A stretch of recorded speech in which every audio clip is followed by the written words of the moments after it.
Hi, my name's Erica Corbett. I'm a midwife and a maternal child epidemiologist, and I've been working with Breech Without Borders for the last little while, helping them to digitize their data collection tool. So some of you might remember for a while on their website, they've had this form that you could download, fill out, and then I think fax back to them. But they're hoping to be able to get more data submissions with this online tool that we've developed. So Rick's and the team have asked me if I'd be willing to just talk you through how to do that. So I'm going to share my screen here. Basically, what will happen is after you attend a breech birth, or maybe depending on the frequency of breech births that you're attending, every month or every quarter, you can navigate to this website and then fill in the information for the breech birth that you attended. I'm going to take you through this using the most recent breech that I attended. And yeah, it was a pretty straightforward one. So you'll see that there are, different options for everything, but I'll be doing a pretty straightforward one. I'll be clicking through the pages, and if there's something that maybe needs more explanation, I'll explain that at that point. Okay, so when you arrive to this first page, you'll see a question saying, have you done the 6-week postpartum visit yet? And if you haven't done it yet, but you will be doing it, I'm just going to show you what happens there. You would click that and it'll take you to a page saying, please come back when you've finished the 6-week postpartum visit.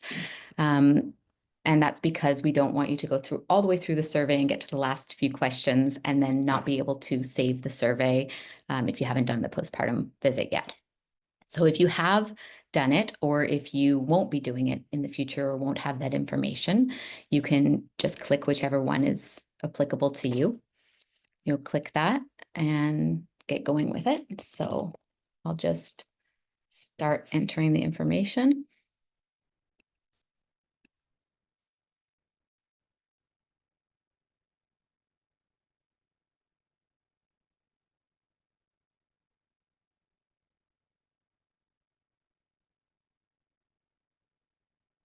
And this, now this survey is obviously really familiar to me, but we're thinking we've beta tested it a few times and we imagine that it'll take about 5 minutes for you to complete. Okay, here we go. So when you're entering in the maternal height, the next question is going to ask you whether it's in inches or centimeters. And then same with the weight, you enter in the weight, and then the next question will ask you whether it's in kilograms or pounds.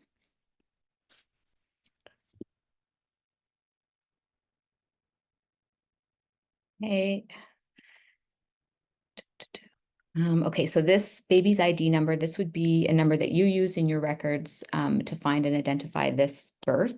And that will be actually what helps us to keep track of the information, because we won't be using names or any other identifying factors. So let's call this baby 007. Okay, so here. So for this list, you'll see every country in the world is listed. Now, the majority of our respondents so far have come from the United States, which is why it's at the top here, but you can just scroll down and find your country.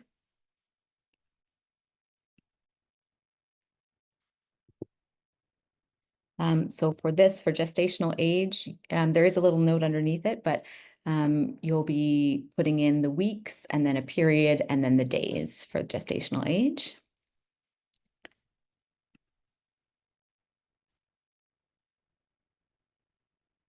Okay, if you don't happen to know the grams for the birth weight, you can click on this and it will take you to a calculator to calculate from pounds and ounces to grams.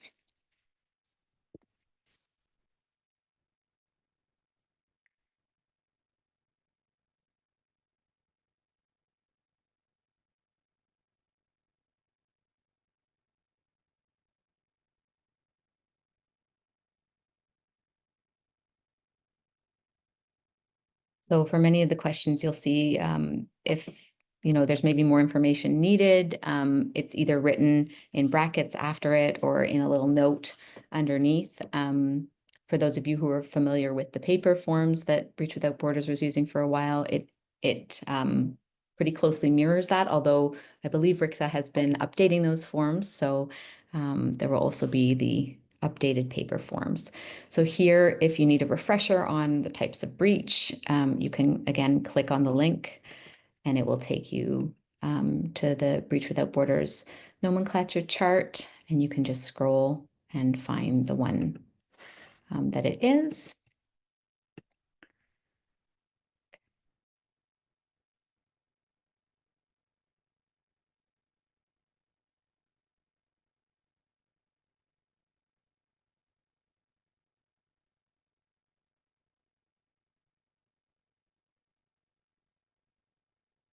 So for this one around maternal transfer during labor, it's either from community to hospital or to a different hospital. Um, and there is a further question that comes up around transfer, and it will say, did this necessitate a change in hospitals? And what we mean by that is from one hospital to a higher level facility.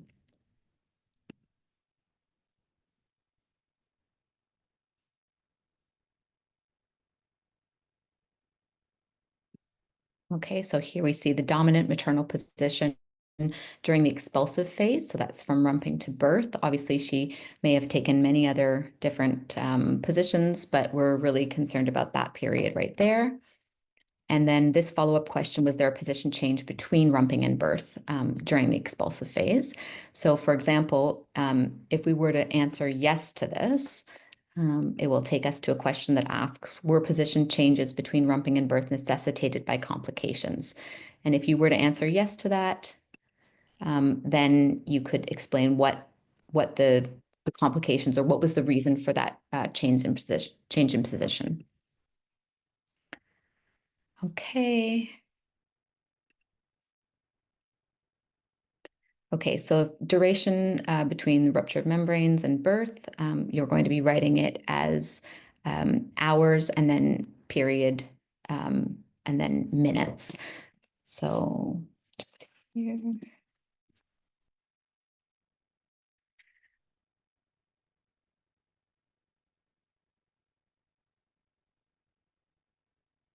Length of time from rumping, birth of the bitrochanteric diameter to the birth of the head. Okay. Again, this one you're writing minutes and then you're writing period and then seconds.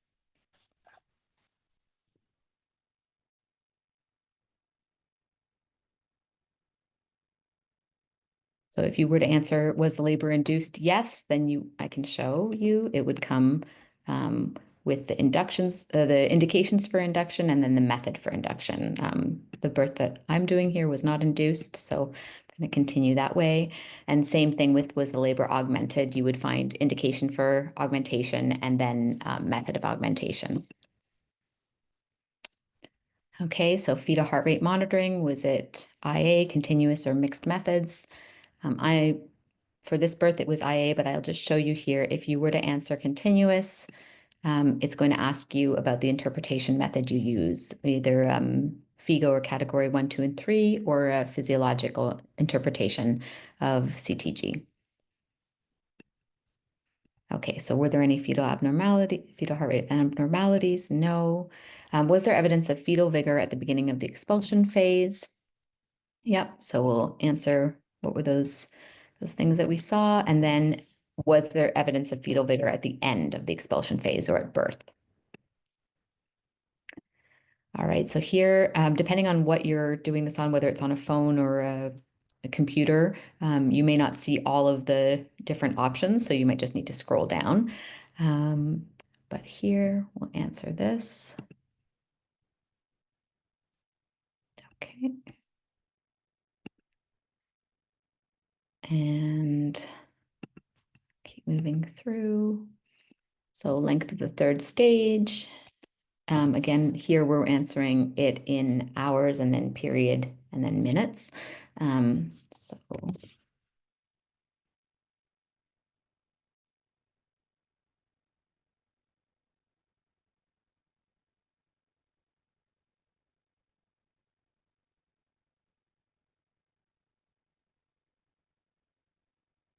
And of course, as you become more familiar with this survey, hopefully it will go faster and faster for you. Okay, so again, with this question, you can just read the little comment underneath. How long after birth was the cord cut? So this will be in minutes and seconds. So minutes, then period, then seconds.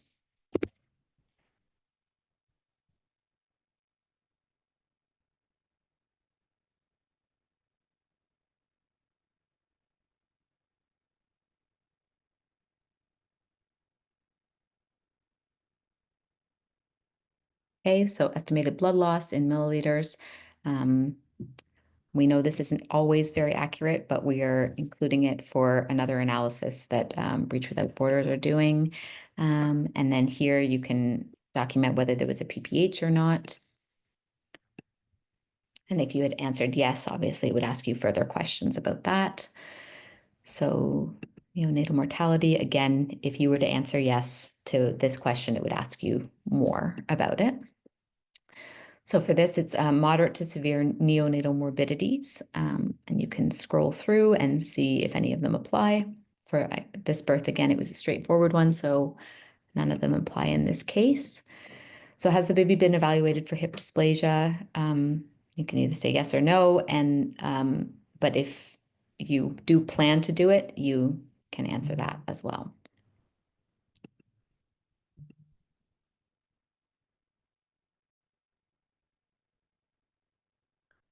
Okay, so here we have maternal mortality, and there's a definition according to the WHO. And if there's any questions, you could also follow up with us, but you can answer this. Okay. This is breastfeeding at hospital discharge or 3 days postpartum, whichever one applies to the birth that you are putting information in here. So then this question is around what are called near misses, which is kind of what the WHO has adopted as a method for looking at serious maternal morbidities, serious and severe maternal morbidities. And so you can go through this. If there wasn't anything that applies, then you just say no. But if one of these did apply, you could click it. And here we'll just try one of them. You click it, and then you'll click next. And then it will give you options for what thing happened in this context. If you click on it and you go, oh, that's not what I meant to do, you can always press the back button. But if you were to press return to beginning, it would take you all the way to the start of the survey. It won't erase your responses, but it will take you all the way to the beginning of the survey. So you just press back, and then you can pick a different one. I'm going to select no for this one. Okay. All right, and here we come to, have you had the 6-week visit with this mother yet? So you'll recall that first question was asking, have you had the 6-week visit? And the two options that would allow you to continue were, yes, I've had the visit, or no, I haven't, but I don't plan to do the visit. So this is where we get to this one. So if you have done the visit, you can click that. If you have not, then you'll click this and that will end the survey for you. There'll be a final question asking you to upload any extra information or photos or video that you have. So ongoing infant morbidities at 6 weeks, no.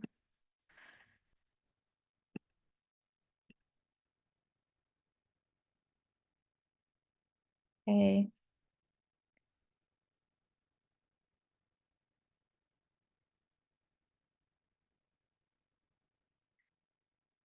So if we recall back to that maternal morbidities question that it asked you in the survey, we'd just be asking at 6 weeks if those things were still persisting. Okay, so this final question, it takes you to a place where you can answer in this box with any relevant information you want. You could write a little bit of a birth narrative. You could make a link to something. You could include that there. However, if you have a large file or videos or photos that you want to send to us, you can actually click on this link. And it will take you to a Google Drive folder where you can upload it. It's our understanding that file size won't be a problem, but please let us know if it is. And there's a little note here, but if you can please include the baby ID number with anything that you submit, then we can link it to your survey. Okay, so when we get to the end of this, you'll click submit. And there, it says up here, successfully submitted. Okay. So that's the end of the survey.